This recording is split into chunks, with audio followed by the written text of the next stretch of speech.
నమస్కారం అహల్య న్యూస్ కి స్వాగతం. ముందుగా ముఖ్యాంశాలు.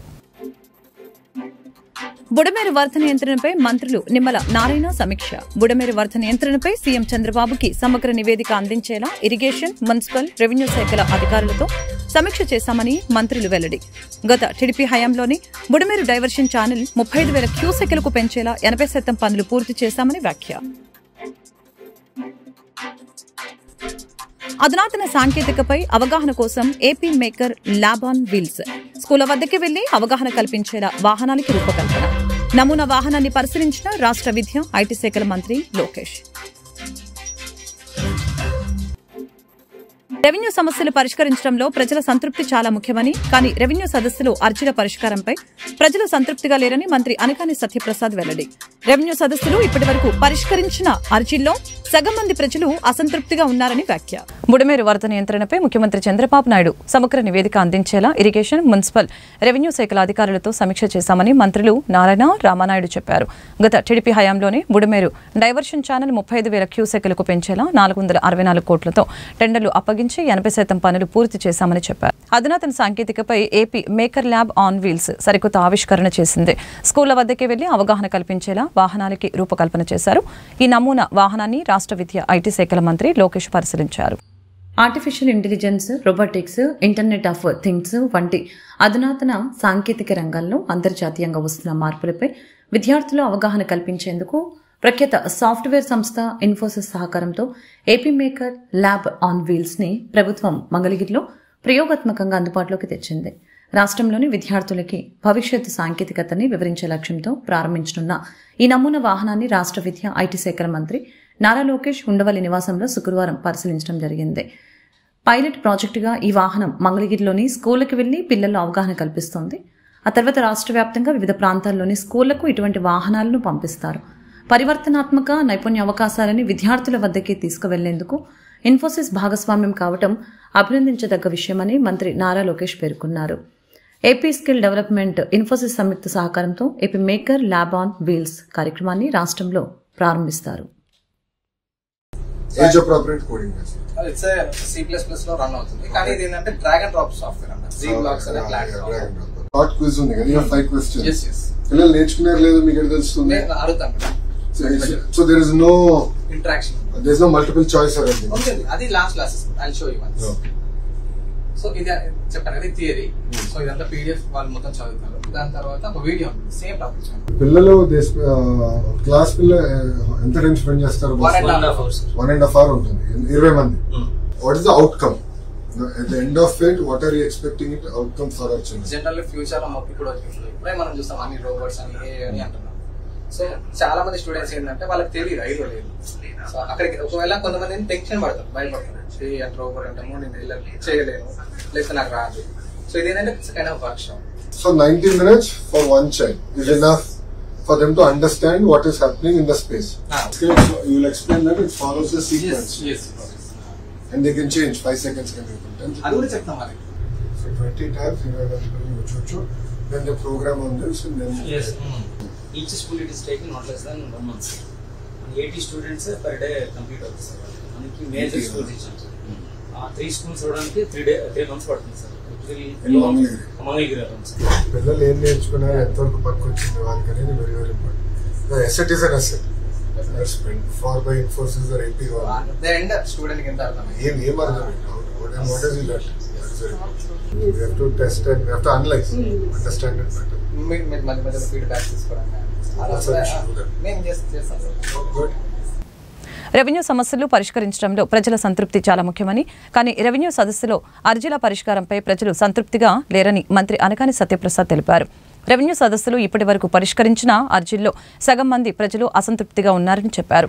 2016లో అసెంబ్లీలో తాను ప్రస్తావించిన 22A సమస్యకే ఇంతవరకు అధికారులు పరిష్కారం చూపలేదని ఆగ్రహం వ్యక్తం చేశారు. ప్రజల అర్జీలను పరిష్కరించడంలో మొక్కుబడిగా పనిచేయడం మానుకోవాలని హితో పలికారు. మహిళల విద్య కోసం సావిత్రిబాయి పూలే ఎంతో కృషి చేశారని సినీ నటి రేణు దేశాయ్ తెలిపారు. సావిత్రిబాయి పూలే పలువురు మహిళలకి ఎంతో ఆదర్శనీయమని, ఆమె జీవితాన్ని ఆదర్శంగా తాను తీసుకోవడం జరిగిందని తెలియజేశారు. నా అకిరా గానీ ఆద్య టీచర్స్ కి అదే చెప్తున్నాను, నాకన్నా ముఖ్యం మీరు ఉన్నారు. బికాజ్ పిల్లలు మీతో ఉంటారు, మీ దగ్గర నుంచి నేర్చుకుంటారు.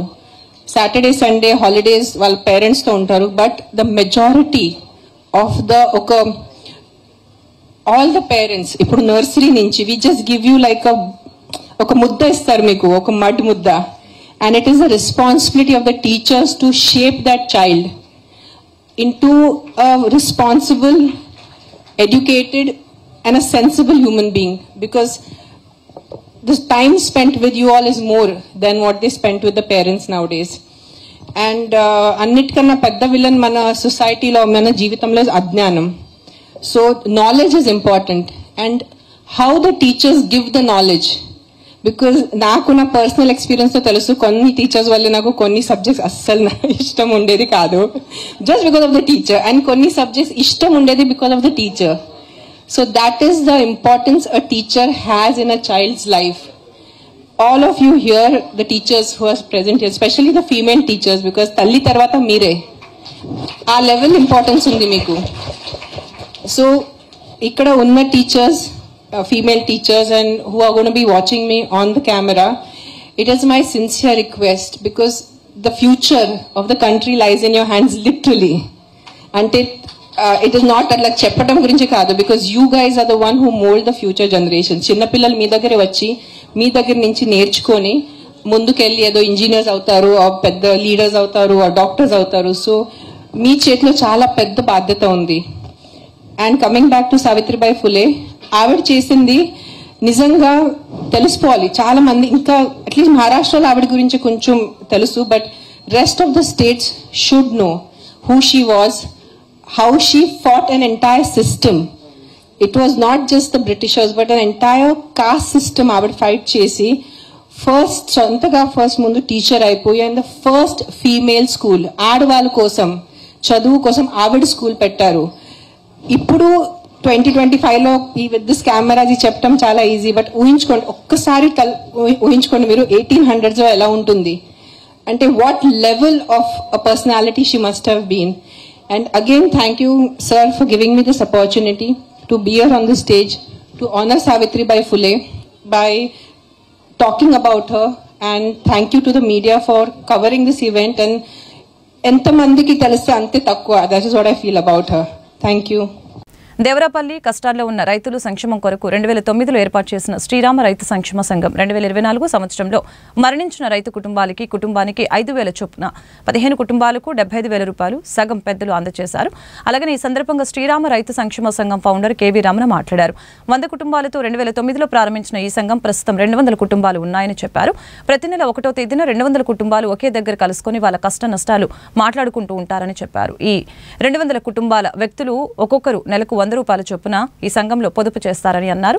రైతు కుటుంబాల్లో ఎవరైనా మరణిస్తే ఆ వ్యక్తి దహన సంస్కారాలు కూడా చేసుకోలేని పరిస్థితిలో ఉన్న కొన్ని కుటుంబాలను చూసి 2012లో కలిగిన ఒక ఆలోచన ఈ బెనినెంట్ ఫండ్ స్కీమ్ అని ఆ మరణించిన వ్యక్తి దహనం సంస్కారాలకి నిమిత్తం 5,000 రూపాయలు ఆ కుటుంబానికి అందజేస్తున్నట్లు తెలిపారు. రైతు కుటుంబంలో ఎవరు మరణించినా 5,000 రూపాయలు ఇస్తామని, మరణిస్తే దహన సంస్కారాలు ఎలా జరుగుతాయి అన్నటువంటి ఆలోచన బాధ ఏ ఒక్క రైతులో ఉండకూడదని కార్యక్రమం జరిపించడం జరుగుతుందని చెప్పారు. ఇప్పుడు ఇస్తున్నటువంటి డబ్బును పెంచే ఆలోచన కూడా సంఘం సభ్యుల్లో ఉందని అన్నారు. కార్యక్రమం అనంతరం కేక్ కటింగ్ లో రైతులంతా న్యూ ఇయర్ సెలబ్రేషన్స్ జరుపుకున్నారు. కార్యక్రమంలో ప్రెసిడెంట్ కోటన రామునాయుడు, సెక్రటరీ అవతారం, వైస్ ప్రెసిడెంట్ గవిరెడ్డి, దేమున్ నారాయణ సింహ 200 కుటుంబాలకు సంబంధించినటువంటి రైతులు పాల్గొన్నారు. మోదీ తన కోసం ఏమి నిర్మించుకోలేదన్న విషయం ఈ దేశ ప్రజలకు తెలుసు అని, కానీ పేద ప్రజల కోసం మాత్రం 4 కోట్ల ఇల్లు నిర్మిస్తున్నట్లు ప్రధాని తెలిపారు. ఢిల్లీలో జరిగిన ఒక కార్యక్రమంలో ఆయన మాట్లాడారు. నేను కూడా అద్దాల మేడ కట్టుకునేవాడిని అంటూ ఆమ్ ఆద్మీ పార్టీని ఆయన విమర్శించారు. ఇటీవల నిర్మించిన ఢిల్లీ సీఎం నివాసం కోసం భారీ మొత్తంలో ఖరీదైన వస్తువుల్ని వాడారు. దానిపై ఆరోపణలు వస్తున్నాయి. పబ్లిక్ వర్క్స్ శాఖ రిలీజ్ చేసిన ఇన్వెంటరీని విస్తుపోయే లెక్కలు ఉన్నాయి. సీఎం బంగ్లా కోసం చాలా హై అండ్ ఎలక్ట్రానిక్ వస్తువుల్ని వాడినట్లు ఉంది. దీంతో బీజేపీ ఆమ్ ఆద్మీ మధ్య రాజకీయ వేడి చెలరేగింది. यमुना नदी अभी मैं ये स्वाभिमान फ्लैट के लाभार्थियों से बात कर रहा था यहां आने से पहले, तो ज्यादातर वो इस उत्तरी क्षेत्र के रहने वाले थे. तो मैंने उनको पूछा छठ पूजा कैसी रही. उन्होंने कहा साहब सर पे हाथ फोड़ के कह रहे थे, साहब यमुना जी का हाल इतना खराब हुआ, अब हम तो छठ पूजा क्या करें, इलाके में ऐसा छोटा मोटा करके हम मां की क्षमा मांग लेते हैं। हर दिल्ली वासी को यमुना जी का स्थिति, साथियों आज 10 साल बाद ये कह रहे हैं, और बेशर्मी देखो, लाज शर्म का नामो निशान नहीं। ये कैसी आपदा? ये कह रहे हैं यमुना की सफाई से वोट नहीं मिलते। अरे वोट नहीं मिलेंगे तो क्या यमुना को बेहाल छोड़ देंगे? यमुना जी की सफाई नहीं होगी तो दिल्ली को पीने का पानी कैसे मिलेगा? इन लोगों की करतूतों की वजह से ही आज दिल्ली वालों को गंदा पानी मिलता है। इस आपदा ने दिल्ली वालों के जीवन को टैंकर माफिया के हवाले कर दिया है। ये आपदा वाले रहेंगे तो भविष्य में दिल्ली को और भी विकराल स्थिति की तरफ ले जाएंगे। 23వ డివిజన్ గవర్నర్పేట ఐవీ ప్యాలెస్ నందు విజయవాడ నగరపాలక సంస్థ పరిధిలోని వివిధ రకాలైన సేవలు అందించడం జరుగుతుంది. కార్పెంటర్లు, electrician, AC repair, geyser repair, TV repair, refrigerator repair, washing machine రిపేర్లు, అలాగే వాటర్ ప్యూరిఫై రిపేర్ చేయడం జరుగుతుంది. పెయింటర్స్, బ్యూటీషియన్ అంటే పురుషులు, స్త్రీలు కూడా మొదలగు సేవలు అందించే వారిని గుర్తించి నైపుణ్య శిక్షణ మరియు అలాగే సాంకేతిక పరమైన శిక్షణ ఇచ్చి సర్టిఫికేట్తో పాటు అర్హత పొందిన వారికి హోమ్ ట్రయాంగిల్ సంస్థ ద్వారా వీరిని ఆన్ బోర్డు చేసి జీవనోపాధి కల్పించడం జరుగుతుంది. కార్యక్రమంలో division corporator, TDP floor leader Nellipandla Balaswamy పాల్గొన్నారు. ఆంధ్రప్రదేశ్ ప్రభుత్వం ప్రతిష్టాత్మకంగా తీసుకొని విజయవాడ మున్సిపల్ కార్పొరేషన్ ఆధ్వర్యంలో సర్వీస్ ప్రొవైడర్స్ కి మరి వాళ్ళ పేర్లు నమోదు చేసుకొని ఇక్కడ 3 కౌంటర్లు ఏర్పాటు చేశారు. సర్కిల్ 1, సర్కిల్ 2, సర్కిల్ 3కి ఎవరైతే ఎలక్ట్రీషియన్స్ కానీ, ఏసీ రిపేర్లు చేసేవాళ్ళు కానీ, గీజర్ రిపేర్లు చేసేటువంటి మెకానికులు కానీ, టీవీ మెకానికులు కానీ, బ్యూటీషియన్స్ కానీ ఇలాగా సుమారుగా 7-8 రకాల నైపుణ్యత వృత్తిలో కలిగినటువంటి సర్వీస్ ప్రొవైడర్స్ ని ఇక్కడికి ఈ రోజు 3వ తారీఖు, 4వ తారీఖు కార్పొరేషన్ ఆధ్వర్యంలో వాళ్ళ వివరాలు సేకరించి వాళ్ళకి అవసరమైతే ప్రత్యేకమైనటువంటి ట్రైనింగ్ ఇచ్చి వాళ్ళ భవిష్యత్తులో ఆర్థికంగా స్థిరపడటానికి రాష్ట్ర ప్రభుత్వం విజయవాడ మున్సిపల్ కార్పొరేషన్ ప్రతిష్టాత్మకంగా తీసుకొని ఈ రోజు 23వ డివిజన్ గవర్నర్పేటలో ఐవీ ప్యాలెస్ లో రిజిస్ట్రేషన్ ప్రక్రియ 3, 4 తారీఖుల్లో ఏర్పాటు చేయడం జరిగింది. దీనికి విజయవాడ నగరం నుంచి 3 సర్కిల్ నుంచి కూడా చాలా పెద్ద ఎత్తున మరి ఏ వృత్తుల్లో అయితే వాళ్ళకి నైపుణ్యత ఉందో వాళ్ళందరూ కూడా ఇక్కడికి వచ్చి ఇప్పుడు సుమారుగా 200 మంది దాకా నమోదు చేసుకున్నారు. ఎవరైతే ఇక్కడ నమోదు చేసుకుంటారో, రిజిస్ట్రేషన్ చేసుకుంటారో, వాళ్ళ పేరు మీద వాళ్ళు ఏ వృత్తి చేస్తారో, ఎవరైతే రిజిస్ట్రేషన్ చేసుకుంటారో వాళ్ళని ఆన్ బోర్డు లో పెట్టి మరి నెట్ లో పెట్టి వాళ్ళకి భవిష్యత్తులో అనేక పనులు కల్పించే విధంగా మున్సిపల్ కార్పొరేషన్ మరి కమిషనర్ గారు ధ్యాన్ చంద్ర గారు తీసుకోవడం జరిగింది. బోండా ఉమా గారు, కేసీఎన్ చిన్ని గారు, గద్దె రామ్మోహన్ రావు గారు, అలాగే సుజనా చౌదరి గారు వీళ్ళందరూ కూడా ఈ కార్యక్రమాన్ని ప్రోత్సహించి ఐవీ ప్యాలెస్ లో ఏర్పాటు చేసి చంద్రబాబు గారి ఆధ్వర్యంలో తెలుగుదేశం ప్రభుత్వం తీసుకున్నటువంటి ఇలాంటి మంచి కార్యక్రమాలకు ప్రజల నుంచి పెద్ద ఎత్తున స్పందన వస్తుంది. ఇంత ముందు ఇలాంటి గుర్తింపు కార్యక్రమాలు ఎప్పుడు కూడా 2019 నుంచి 2024లో మాకు జరగలేదు.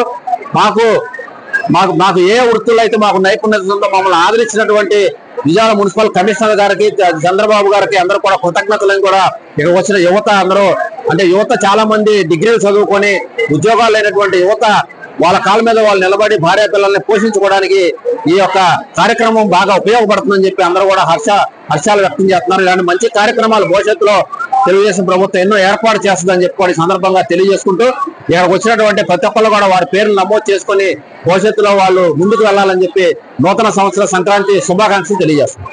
మానేపల్లి వెంకటలక్ష్మి రాజా విజయవాడ స్థానిక వాస్తవ్యులు సూర్యరావుపేటలో నివాసం ఉంటున్నారు. గత కొన్ని రోజులుగా పక్కన ఇంట్లో ఉంటున్న అసఫ్ ఈశ్వర్, అసఫ్ సుధాకర్, అసఫ్ బాబ్జీ, వెంకట్రావు అనే వ్యక్తులు మేము నివసిస్తున్న ఇంటిని కబ్జా చేయాలని చూస్తున్నట్లు ప్రభుత్వం చర్యలు తీసుకోవాలని గురువారం ప్రెస్ క్లబ్లో విలేకరులతో మాట్లాడారు. 3 కోట్ల విలువ చేసే ఇంటిని తక్కువ ధరకి అమ్మాలని తీవ్ర ఒత్తిడి చేస్తున్నారని చెప్పారు. ఇంటికి అద్దెకు దిగిన వారిని కూడా భయభ్రాంతులకి గురి చేస్తున్నారని, అద్దెకు వచ్చిన వారు కూడా ఖాళీ చేసి వెళ్లిపోతున్నారని, ఎవరు కూడా భయపడి అద్దెకి దిగటం లేదని చెప్పారు.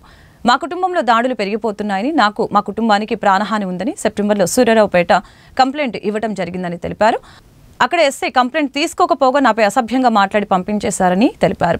నాకు నా కుటుంబానికి అన్యాయం జరిగిందని, దీనిపై ముఖ్యమంత్రి వర్యులు చంద్రబాబు నాయుడు, నారా లోకేష్, పవన్ కళ్యాణ్ దృష్టికి తీసుకువెళ్లి ప్రభుత్వ పరంగా నాకు నా కుటుంబానికి న్యాయం చేశారని మీడియా ముఖంగా తెలిపారు.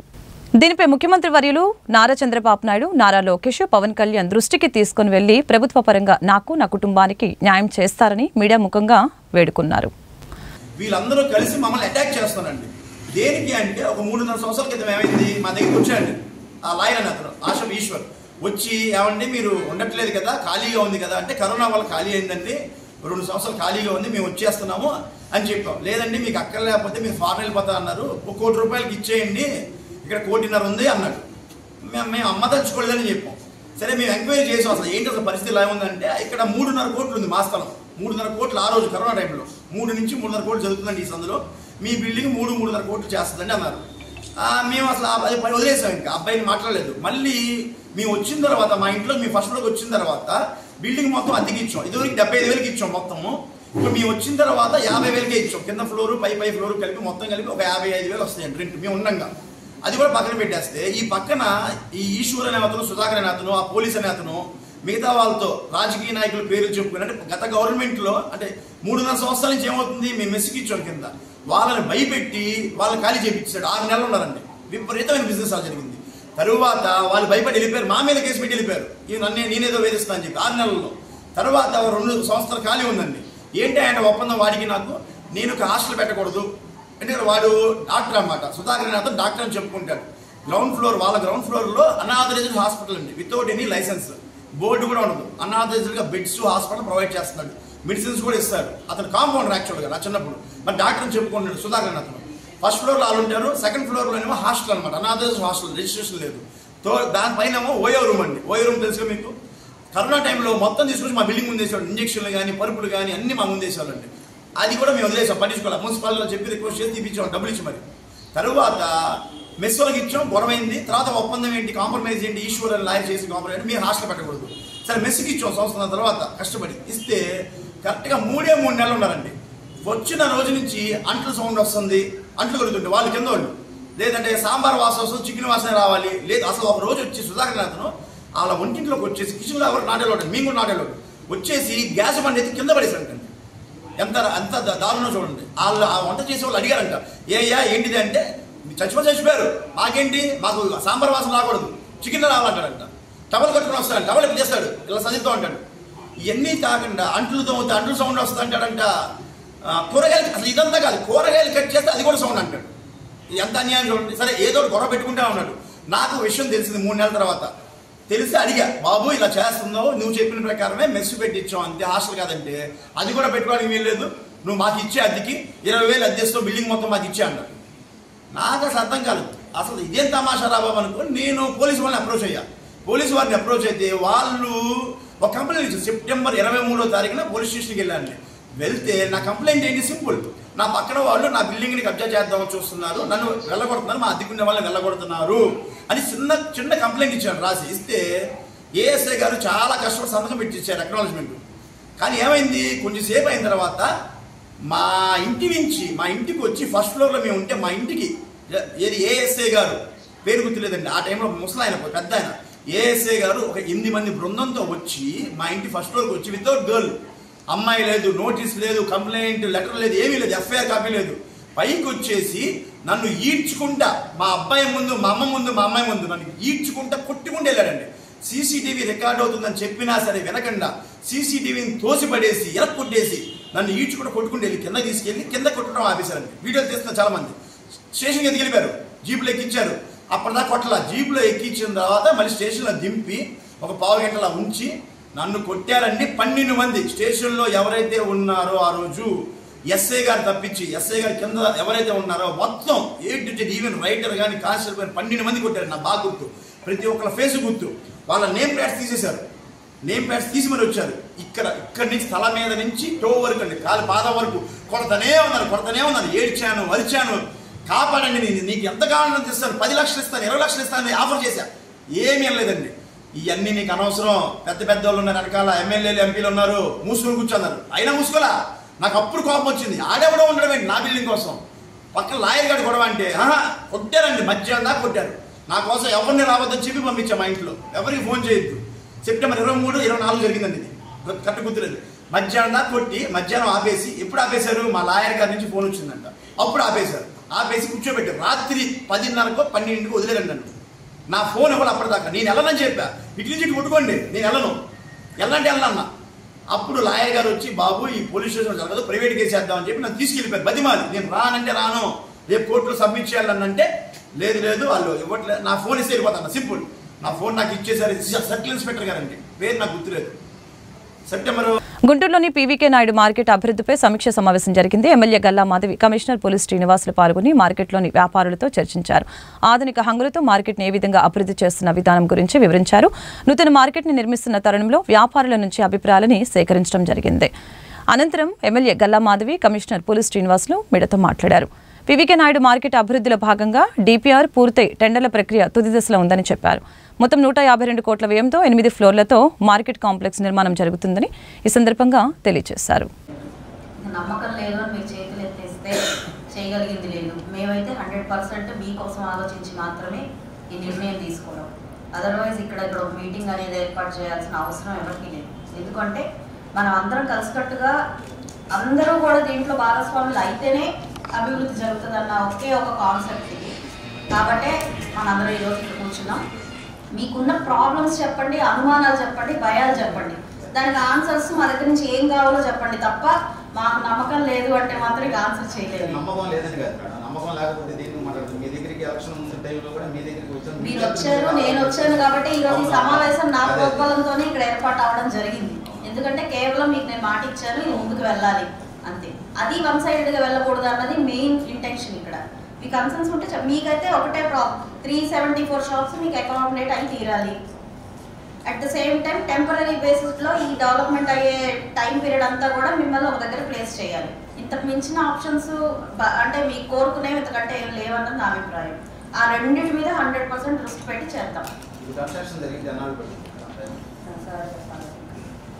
మన టెండర్స్ కాల్ ఆఫ్ తర్వాత ఆ property belongs to market holders. ఎందుకంటే ఒకసారి అక్కడ ఆధునిక సౌకర్యాలతో కాంప్లెక్స్ ఉంటుంది కాబట్టి అది పర్మనెంట్ ఎసెట్ కదని చెప్పాలంటే. ఇప్పుడు చూసారు కదా ఇంకా ఎంత అక్వర్డ్గా అనిపిస్తుంది అంటే రోడ్ల మీద గందరగోళంగా. సాయంత్రం 8:30 తర్వాత నేను బయలుదేరి వెళ్ళాలంటే మా ఇంటికి వెళ్ళడానికి ఇట్ టేక్స్ 20 minutes. ఇక్కడే మార్కెట్ దగ్గరే. సరే అది ట్రెడిషనల్గా వచ్చింది, మనం ఏం చేయలేము. ఇప్పుడు మనం స్ట్రీట్ వెండింగ్ జోన్స్ కూడా పెడుతున్నాం కాబట్టి కొంతమంది వెండర్స్ని అక్కడ అకామిడేట్ చేస్తాము. మీరు ఎవరైతే ఇక్కడ ఇన్సైడ్ ఉండి చేసుకున్నారో వాళ్ళకి ఇప్పుడు వెంకటేశ్వర విజ్ఞాన మందిరం ఒక ప్లేస్ చెప్పారు. ఇంకా 4-5 ప్లేసులు సజెస్ట్ చేసి వ్యతిరేకంగానే జరిగింది. మాకు ఒక్కసారి కూడా కూర్చోబెట్టి మాట్లాడలేదు. మాకు తెలిసినంత వరకు ఈ ప్లానింగ్లో ప్రకారం అయితే షాపులు కట్టిస్తారు అని అన్నారు అని కూడా మాకు ఐడియా లేదండి. ఏంటంటే మీ ప్లాట్ఫామ్లు వరకే మీకు అలా ఓపెన్ ప్లేసే ఉంటుంది అంటున్నారు. మీరు కాంప్లెక్స్లో షాపులు కట్టి మాకు అంటే ఎన్ని అడుగులు అలా ఎన్ని షాపులు కడతారు అనేది మాకు కొద్దిగా అదే షాప్స్ అయితే ఇప్పుడు దీనికి డిజైన్ ప్రకారం 307 వచ్చాయి. But me requirement 374. 374ని అకామిడేట్ చేద్దాం. అది కొద్దిగా మాకు ఏంటంటే ఫస్ట్ ఫ్లోర్ అనేసరికి వెజిటేబుల్స్ అట్లాంటివి కొద్దిగా ఇబ్బందిగా ఉంటుంది. ఎందుకంటే ఒక 50 కిలోలు బస్తా మోసుకొని వెళ్ళాలి, పైకి వెళ్ళాలంటే 100% సొసైటీ గ్రౌండ్ ఫ్లోర్ ఫస్ట్ ఫ్లోరే కదా. మీరు సెల్లార్లోకి వెళ్ళగలరా? లేదు కదా, అవకాశం లేదు. ఎందుకంటే ఇది బస్తాలు తీసుకొని పైకి వెళ్ళి బిజినెస్ చేయాలంటే అమ్మాలి అనేది మొయ్యలేరు, చాలా ఇబ్బంది అవుతుంది. అది దృష్టిలో పెట్టుకొని అదమ్మా నేను అనేది ఉన్న సోర్స్ అవి పోనీ ఈ సోర్స్లో మాకు ఏ ఫ్లోర్ సూటబుల్ అని మీరు చెప్పండి. మేము గ్రౌండ్ ఫ్లోర్ మ్యాక్సిమం మాకు గ్రౌండ్ ఫ్లోర్ అయితే గ్రౌండ్ ఫ్లోర్ అంతా మీకోసం పెట్టారు. అవునవును. ఇప్పుడు కమర్షియల్ అన్నారు కదా, అది కూడా కమర్షియల్ అవసరం అయితే అది కూడా షిఫ్ట్ చేసుకుందాం. ఫస్ట్ ఫ్లోర్ అది తీసేసి 370 షాపులు రావచ్చు. పైన అంటే ఫస్ట్ ఫ్లోర్లో 46,836 స్క్వేర్ ఫీట్స్ అంటే ఎవ్రీ ఫ్లోర్ అంతే. వార్తలు ముగించే ముందు ముఖ్యాంశాలు మరొకసారి.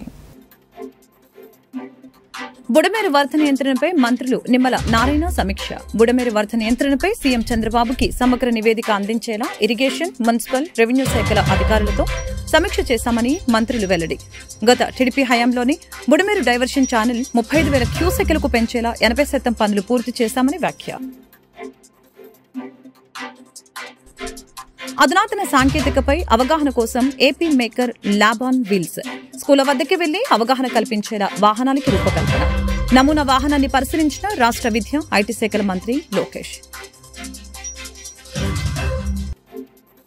రెవెన్యూ సమస్యలు పరిష్కరించడంలో ప్రజల సంతృప్తి చాలా ముఖ్యమని, కానీ రెవెన్యూ సదస్సులో అర్జీల పరిష్కారంపై ప్రజలు సంతృప్తిగా లేరని మంత్రి అనకాని సత్యప్రసాద్ వెల్లడి. రెవెన్యూ సదస్సులు ఇప్పటివరకు పరిష్కరించిన అర్జీల్లో సగం మంది ప్రజలు అసంతృప్తిగా ఉన్నారని వ్యాఖ్య. ఈ వార్తలు ఇంతటితో సమాప్తం. మరొక బులెటిన్లో మళ్ళీ కలుద్దాం. నమస్కారం.